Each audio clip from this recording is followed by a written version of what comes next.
স্বামী বিবেকানন্দের রচনা থেকে পাঠ। এখন দেখা যাইতেছে ক্রমাগত সংগ্রাম ও সাধনা দ্বারা সিদ্ধিলাভ করা, দিব্যভাবে ভাবান্বিত হইয়া ঈশ্বরের সান্নিধ্যে যাওয়া ও তাহার দর্শন লাভ করিয়া সেই স্বর্গস্থ পিতার মতো পূর্ণ হওয়াই হিন্দুর ধর্ম। পূর্ণ হইলে মানুষের কি অবস্থা হয়? তিনি অনন্ত আনন্দময় জীবন যাপন করেন। আনন্দের একমাত্র উৎস ঈশ্বরকে লাভ করিয়া তিনি পরমানন্দের অধিকারী হন এবং ঈশ্বরের সহিত সেই আনন্দ উপভোগ করেন। সকল হিন্দু এ বিষয়ে একমত। ভারতের সকল সম্প্রদায়ের ইহা সাধারণ ধর্ম। এখন প্রশ্ন উঠিতেছে যে পূর্ণতাই পরম তত্ত্ব এবং সেই পরম কখনো দুই বা তিন হইতে পারে না। উহাতে কোনো গুণ বা ব্যক্তিত্ব থাকিতে পারে না।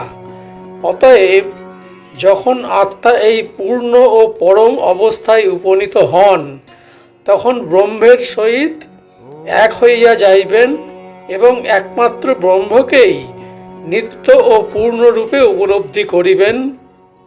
তিনিই আত্মার স্বরূপ, নিরপেক্ষ সত্তা, নিরপেক্ষ জ্ঞান, নিরপেক্ষ আনন্দ, সচ্চিৎ আনন্দ স্বরূপ।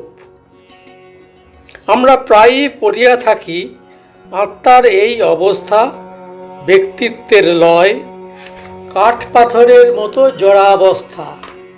ইহাতে লেখকদের অনভিজ্ঞতাই প্রকাশ পায়।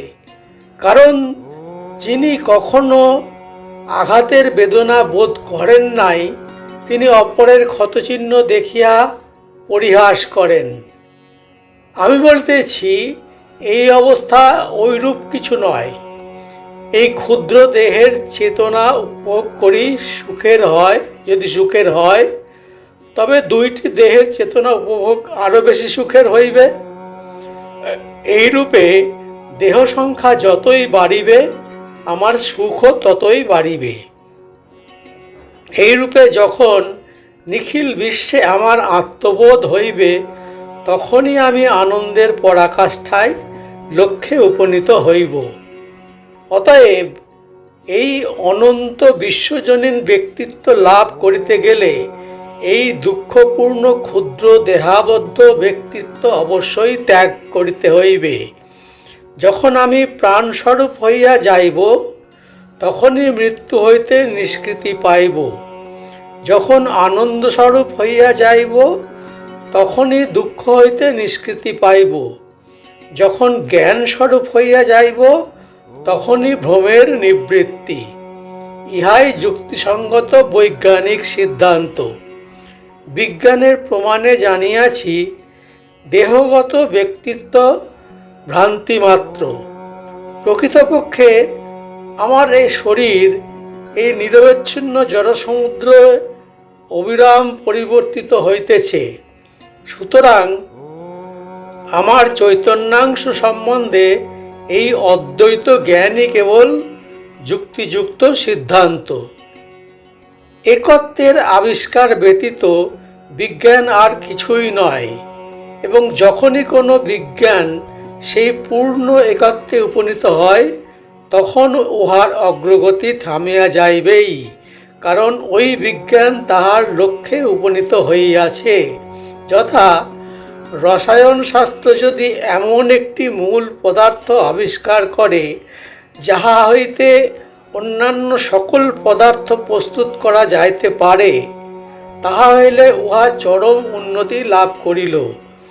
পদার্থবিদ্যা যদি এমন একটি শক্তি আবিষ্কার করিতে পারে, অন্যান্য শক্তি যাহার রূপান্তর মাত্র, তাহা হইলে ওই বিজ্ঞানের কার্য শেষ হইল।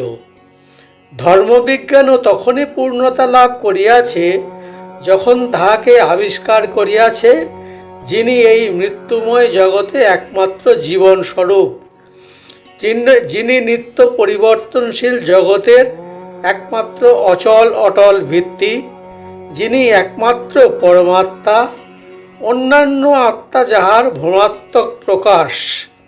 এইরূপে বহুবাদ, দ্বৈতবাদ প্রভৃতির ভিতর দিয়া শেষে অদ্বৈতবাদে উপনীত হইলে ধর্মবিজ্ঞান আর অগ্রসর হইতে পারে না।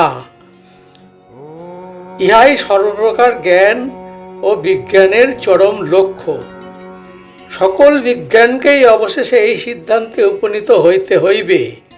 আজকাল বৈজ্ঞানিকগণ সৃষ্টি না বলিয়া বিকাশ শব্দ ব্যবহার করিতেছেন।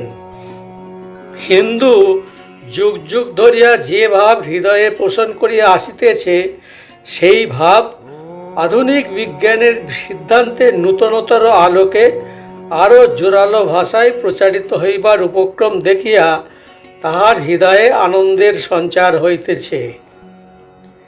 এখন দর্শনের উচ্চ শিখর হইতে অবরোহণ করিয়া অজ্ঞ লোকদের ধর্ম সম্বন্ধে আলোচনা করি।